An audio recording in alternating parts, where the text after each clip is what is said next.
যে এমএস ওয়ার্ডের মাধ্যমে কিভাবে আমরা লাইন ডিলিট করতে পারি বা সিলেক্ট করতে পারি লাইন, প্যারাগ্রাফ, শব্দ ইত্যাদি। তো আমাদের একটা তৈরি করা ফাইল ছিল প্যারাগ্রাফ, এটা ক্লিক করলাম। ফাইলটাতে আগে থেকে কিছু লেখা ছিল। তো সাপোজ ফর এক্সাম্পল আমি যদি কিছু মুছতে চাই, যেমন updates settings for your computer, আমি এখানে ইওর কথাটা মুছে ফেলবো। তো মাউস পয়েন্টারটা আমি ইওরের আগে রাখি, আগে রেখে যদি আমি ব্যাক স্পেস চাপি তাহলে ডান পাশ থেকে সক্রিয়ভাবে মুছতে শুরু করবে। আর আমি আন্ডু দিই, আন্ডু দেওয়ার অর্থ হচ্ছে আমি পূর্বের অবস্থায় ফিরে যাওয়া। আর যদি আমি চাই ইওর কথাটাকে বাম পাশ থেকে মুছতে, তখন আমি ডিলিট চাপবো, ডিলিট কিওয়ার্ড, সরি কি বাটন,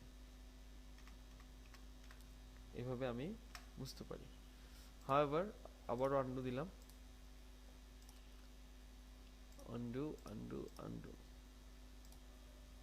তো এখন আমি যদি সাপোজ একটা ওয়ার্ড সিলেক্ট করতে চাই, তো এইভাবে সিলেক্ট করলাম ওয়ার্ড, এটা যদি মুছতে চাই তো ডিলিট বাটনে প্রেস করলে মুছে ফেলবে। আবার আন্ডু যদি দিতে চাই কন্ট্রোল জি প্রেস করলাম, আন্ডু হয়ে গেল। তো আমি এইভাবে একটা লাইন যদি সিলেক্ট করতে চাই, আমার কার্সারটা ঠিক বাম পাশে আনলে দেখেন আমার কার্সারের শেপটা চেঞ্জ হয়ে যাচ্ছে।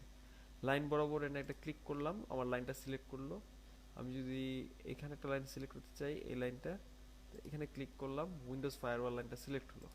আমি যদি ক্লিক করে ড্র্যাগ করা শুরু করি, তো দেখেন আস্তে আস্তে দুইটা প্যারাগ্রাফই সিলেক্ট হয়ে গেল।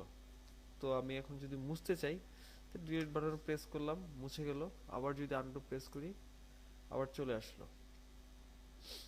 ওকে, তো আমি এখন ডাবল ক্লিক যদি করি, তো দেখেন পুরো প্যারাগ্রাফ সিলেক্ট হয়ে যাবে। ডাবল ক্লিক করলে পুরো প্যারাগ্রাফ, কোনো একটা প্যারাগ্রাফের উপরে মাউস পয়েন্টারটা এনে ডাবল ক্লিক করেন, পুরো প্যারাগ্রাফ সিলেক্ট হয়ে যাবে।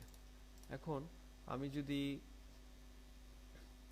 দ্য উইন্ডোজ থেকে থ্রেডস পর্যন্ত এই জায়গাটুকু সিলেক্ট করতে চাই, তো আমি মাউস দিয়ে ড্র্যাগ করে সিলেক্ট করতে পারবো, অথবা এখানে কার্সর পয়েন্টটা রেখে আমি শিফট চাপবো, শিফট চেপে থ্রেডসের আগে কার্সরটা এনে ক্লিক করব। তো একসাথে এইভাবেও সিলেক্ট করতে পারি। আবার অল্ট চেপে আমি স্পেসিফিক এরিয়া অথবা জায়গা আমি সিলেক্ট করতে পারি। যেমন আমি অল্ট চাপলাম, যেমন এখান থেকে মাউসটা ক্লিক করে ড্র্যাগ করা শুরু করলাম, দেখেন এভাবে আমার যতটুকু খুশি আমি সিলেক্ট করতে পারলাম। এখানে ডিলিট বাটন প্রেস করলে ডিলিট হবে, আন্ডু যদি দেই তো আবার আন্ডু হয়ে গেল। এইভাবে আমরা কাজ করতে পারি। আর আমি যদি চাই আমার সম্পূর্ণ ডকুমেন্টটা আমি সিলেক্ট করব, তো সেক্ষেত্রে কি করতে পারি? তো সেক্ষেত্রে আমরা অল সরি কন্ট্রোল এ কিবোর্ডের থেকে চাপবো। তো দেখেন পুরোটা ডকুমেন্ট সিলেক্ট হয়ে গেল, এবং আমি যদি চাই ডিলিট করতে, ডিলিট করতে পারলাম। আবার কন্ট্রোল জি দিলাম, আন্ডু হয়ে গেল। এভাবে আমরা লেখা মুছা এবং লেখা সিলেক্ট ইজিলি করতে পারি।